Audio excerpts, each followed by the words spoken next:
if we would have had some great teachers that were gun adept, meaning, really understood weaponry and guns, and if they had concealed permits, you wouldn't have this problem today. Right. That coach who was so brave, who ran into gunfire to protect the kids, if he had his gun concealed, he would have been, he'd be alive today. Most of the people would be a whole different story.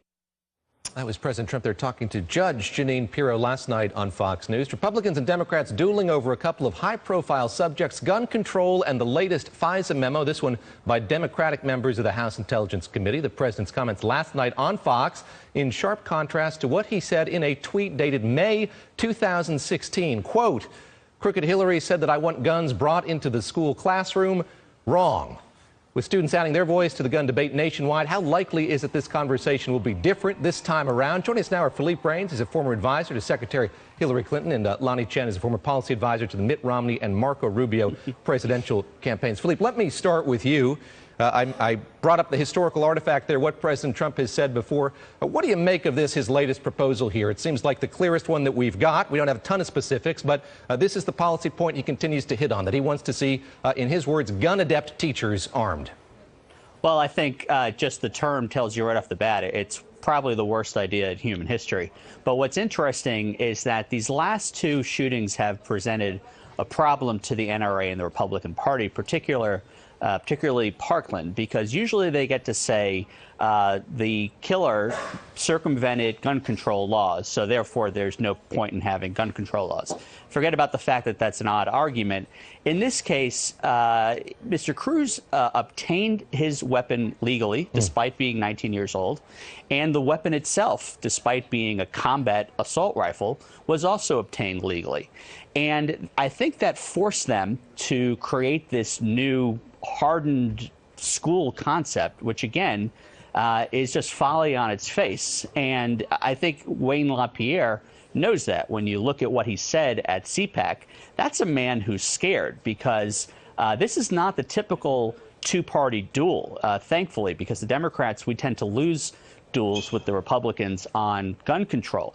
This is one where there's a third party, and that third party are these remarkable students who have a moral authority that the NRA can't handle. Lonnie, on that point, I assume you were watching when your former boss was at that CNN town hall earlier this week on gun control. One of those students, Philippe just mentioned, asked him if he would refuse all contributions from the NRA, and he didn't give him a definitive answer. He backed away from it. He said that people buy into his words, his platform, his ideas. What did you make of that? What were you thinking as you watched Marco Rubio, the senator, respond to that question from a student in Florida? Well, first of all, I think you've got to give Senator Rubio a lot of credit for showing up, for being there in that forum. There were others who decided not to.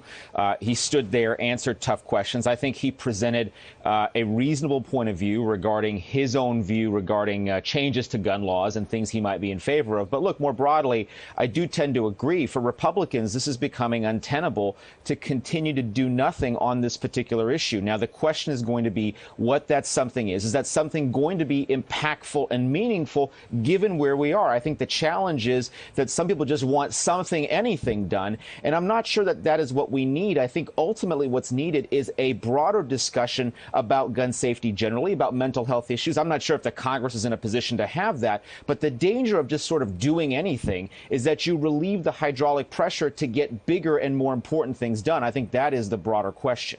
I'm going to disagree with you when you say that he answered those questions. I think he fielded them. I will give him credit for that. Philippe, I want to use that as a springboard to ask you, where you see this being different. You got lawmakers coming back to Washington this week.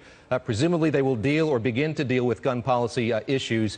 How do you translate that zeitgeist, that feeling that something needs to change or might change to policy in Washington? How do you make this moment different? Well, I think the moment is making itself, both because of the students who are frankly more articulate and compelling than any of us adults, to corporate America in the form of, you've seen these airlines and these banks are severing their ties to the NRA. And lastly, polling. I mean, the Republican Party has a real problem with this. Its own people, its own base are not approving what the president is doing or not doing on gun control. And again, I think because this is such an obvious answer on its face, first and foremost, raise the minimum age to buy a weapon.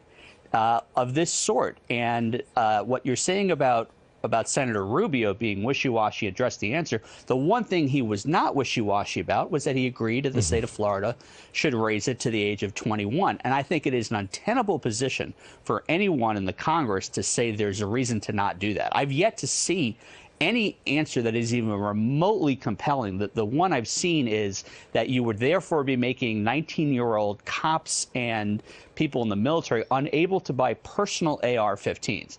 If that's the best they can do, they have a real problem when they get back to Congress, when they get back and they try to run the typical NRA playbook, which is to say, to falsify the moral high ground and say, we can't talk about, gun control when gun control has, when people are still grieving, when in fact, it's not too early to talk about gun control. It's too late to talk about gun control. Lonnie, in just a minute, I'm going to talk to Tom Perez. We're going to talk about Democratic Party priorities. Let me ask you about Republican Party priorities in light of the release of that memo yesterday. How keen are you as a Republican here to close that chapter? Now that we've got the Democratic memo and the Republican memo, would you like to move on? As you talk to voters, as you look at what the policy platform is going to be here in 2018, where does secrecy in the FISA courts factor in? Well, look, I think both of those documents were fundamentally political documents, and I think once we begin to see them for what they are, we can hopefully move on in this debate. I think the original Republican memo exposed some concerns regarding the FISA process. The Democratic memo had its responses to that.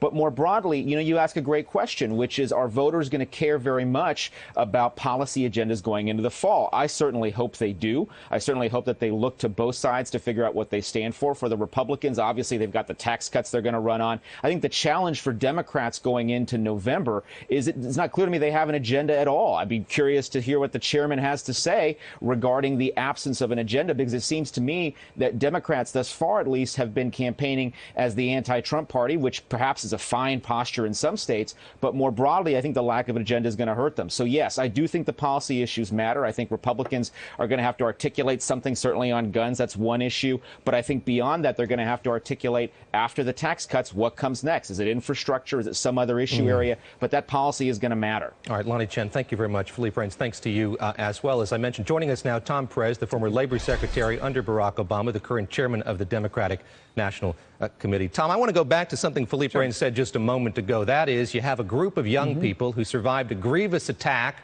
doing more, saying more than adults than politicians in Washington have been able to do. And I wonder how you, as the person leading one of the major political parties in this country, reacts to that, reacts to what we've seen here over the last week or so.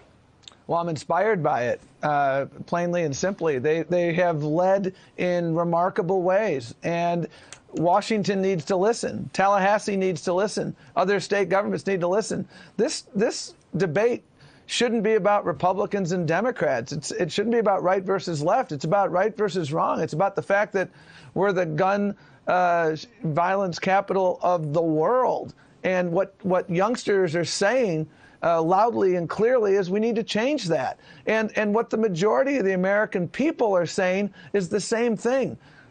Common sense Second Amendment freedoms can coexist with common sense gun violence prevention measures, and that's what we have to do, David. We can do this, and this momentum that our young people are giving us is remarkable and indispensable. Mr. Chairman, I spoke with David Hogg yesterday, a survivor of that attack, and I said, how interested are you in talking to politicians? And he said he is keenly interested in that. He would love to talk to politicians. He has been, but when you look at who's been listening, they're not high up on that list. What are Democrats going to do? How are they going to show that, in fact, they are listening to what these young people have to say?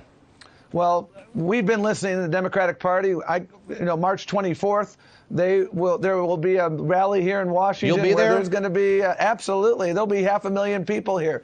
And just as women led the resistance in the aftermath of the Trump election, I believe that the next generation is going to lead the resistance here and break this logjam. The challenge here, David, is that the NRA doesn't reflect the views of its membership. Common sense gun violence prevention measures enjoy the support of the majority of the American people. And we need to break this NRA stranglehold. And that's exactly what the next generation is doing. And that's why I strongly support their efforts. And I will be there side by side. And we are there now. Tom, over these last few days, just to pivot a little bit, we've seen the president talk about DACA, laying a lot of blame at the feet of you and your fellow Democrats. Yes, that deadline looms large. He's saying it's the Democrats who are not making strides here to fix that issue or to get us to a solution on that issue. What do you say to him, and what do these next few days look like? I can count the number of legislative days left here before March 5th on one hand. You know, that is so remarkably false, what this president said.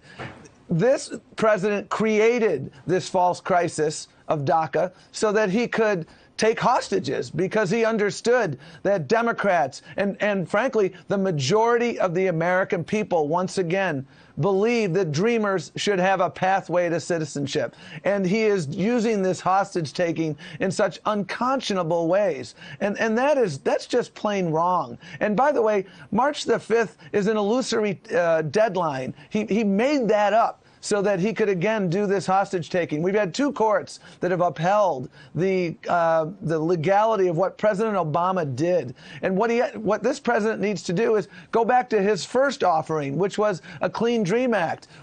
He is all over the map on dreamers, just as I'm sure he'll end up being all over the map on gun violence prevention measures. Very quickly here, if we get to March 5th and there's no deal, what's your sense of what happens to these hundreds of thousands of individuals? The court has enjoined action to remove them. And so, assuming that we have the rule of law instead of the rule of Trump, nothing should happen to these individuals. And I know what we have to do as Democrats. We need to win more elections, because when we put Democrats in Congress, we put Democrats in the U.S. House, U.S. Senate, this will be solved. Tom, thank you very much, as always. Tom Perez there, the chairman of the DNC, joining me from Washington this afternoon.